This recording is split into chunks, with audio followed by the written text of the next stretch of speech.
Alright guys, what's going on? In today's episode on Growing with Sean, we're going to repot my pothos.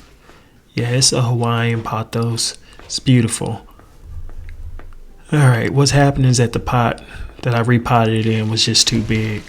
I'll give the whole spiel about that at the end, if you stick around.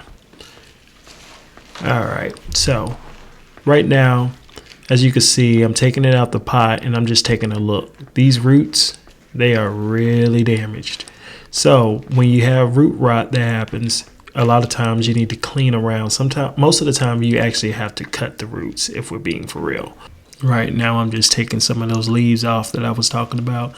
Some of them I can't really see too good because between just the damages of the root rot and it just affects the color of the leaves as in all. So some of these that probably are wilted all the way, I can't really see right now because I'm still hoping that it can be saved and that it's not all the way damaged.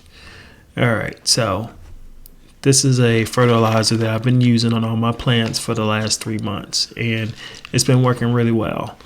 It is an all-natural fertilizer. I don't get paid from it. I'm just turning you on to something that's really good, that's worked for me. All right, so this is the pot that I had to use. There are different sizes. The irony is that this pot came in as a 6-inch pot, and I'm actually replanting this now in a 4-inch pot because, hey, you know what? It happens sometimes. All right.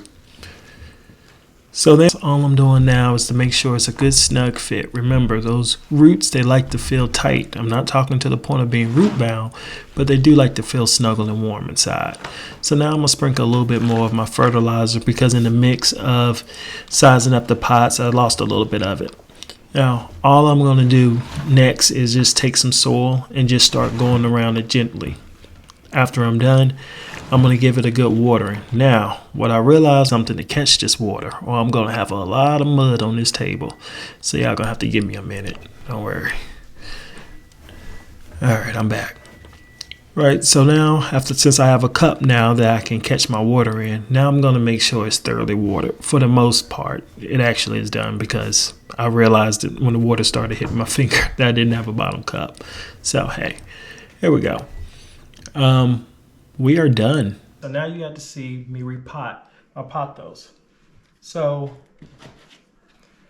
this size right here it came in close to this size. It was the brown ones, a nursery pot. What happened is that I had purchased 2 of these and I was going to combine them together. Well, the plant was just too big to put into this one pot. So instead of me going back and downsizing my pot again to the original, because it was so full and lush at the time, I decided to go with a big pot. I didn't even follow my own rules on if a pot is too big, it can cause root rot because I was watering all of this soil for a plant that can now fit into here. See the difference here? It's a big difference. Now, if I would have went up to this size, I may not have received a whole lot of damage to it, but the plant definitely did get stressed and it took a toll at it. I'm going to show you what the plant should look like when I first bought it. Okay, so versus, now I'm sure this was going to bounce back and probably this was going to come back even stronger because it has my original mix in here.